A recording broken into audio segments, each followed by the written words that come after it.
Alright everyone, I'm back in the video. As you guys all know, I usually just release all my videos at once, so yeah, we're gonna keep up with that. Um, this video is my thoughts on Tales of Wind in 2024. Now, we all know we're in the last season of the year. We're in December. Christmas is, for those of you watching, potentially today, or it's in 1 to 2 hours to 3 hours, I think. Um, wait, in 1 hour, that'd be east. Okay, it's only like 1 to 4 hours. So I'll just say 1 to 4 hours for most people in the U.S. So, is Tales of Wind still worth playing in 2024? My genuine, honest thoughts. Yes and no. I think depending on what you play the game for, it is still worth playing. I personally play the game a large part for the social aspect, personally. However, that's been lacking on my server lately, but it's because most people quit. But you know, what can you do about that? But I actually enjoy like the fashion of the game. I think that Tales of Wind is one of the better looking games, and since it's a mobile game, it's very accessible in my opinion. I think that hold on, let me slow down. I think that mobile games being accessible make them more desirable for most people to play.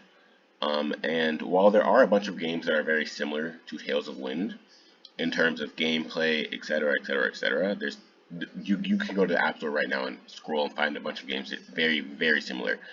I think that Tales of Wind is the best of its kind, if that makes sense. I think the animations are better than other games. The fashion is better than other games. It's just I personally still enjoy the game to an extent. I will say to an extent. However, I, being a primarily PvE player, have had my burnout nights, burnout days, nights, weeks, months throughout the year. Um, I think that PvE, I made a video on PvP being the end game. PvE not being the true end game is very real, and I think that a lot of people who prioritize PvE will very well face burnout, which is also another reason why I recommend people picking up PvP events, even if you're not super serious about PvP events, just for a little bit of side fun or etc. Another thing, it is okay to play the game casually.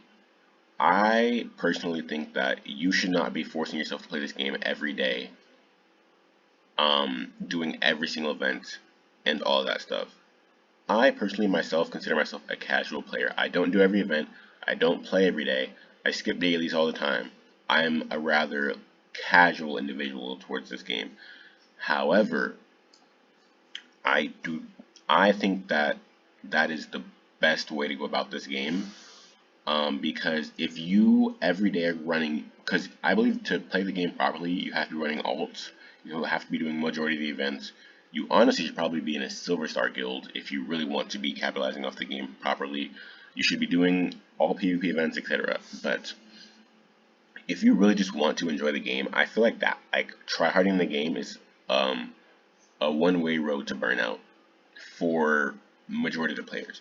There are some people who love the game enough to try hard every day and still just want to play the game every day, but I think that you should be playing the game in moderation. Play at your own pace. You don't need to worry unless you really want to be at the top of PvP, PvE, or something. You really want to be at the top. I think that playing a game casually is better.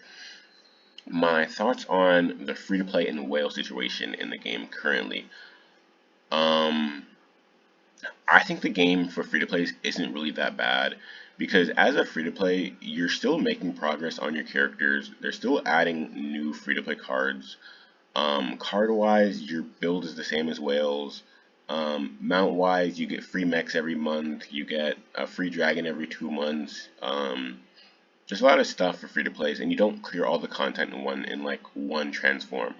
I feel like it gets very, very boring and tedious when you're just doing dailies, including like things like APOC. Like APOC 1 through 12 or whatever is essentially like a dailies type of thing for me. Like I don't really struggle. I don't have to work hard for APOC 1 through 11. 12, for now, I do have to put in a little bit of effort for 12.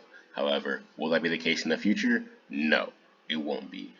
And by the time that I'm clearing 12 relatively easily, 13 will probably not be out. So I think for free to plays, there's just feels like there's more reward work for things that you're working towards over time. And I think that if you're a spender in the game, um, don't spend too much. I feel like if you spend too much and you reach the point where you're just blowing through everything, there's no competition in PvE, PvP, everything. You're just no competition. I don't think you should be spending that much. I think that it's okay to spend, and if you want to spend, if you're comfortable spending, you should be spending. But I don't think that you should be going crazy to spend, to whale everything, pity all events, etc., etc. I don't think that there's a real point in doing all of that because you're just gonna burn yourself out when you get bored of the game because you're just clearing everything instantly. Um, what else do I think? Do I think this game has a future? It really depends um, on if they merge us or not. I've made 1,000 comments, 1,000,000 comments every like I've made so many comments talking about merge, merge, merge, merge, merge, merge, merge. I truly believe that a region merge is more likely to happen than a server merge in the first region. And under the case that we do get a region merge, I think that'd be the only chance for first region servers to get a merge. So yeah. I do, however, think that a region merge is required and necessary.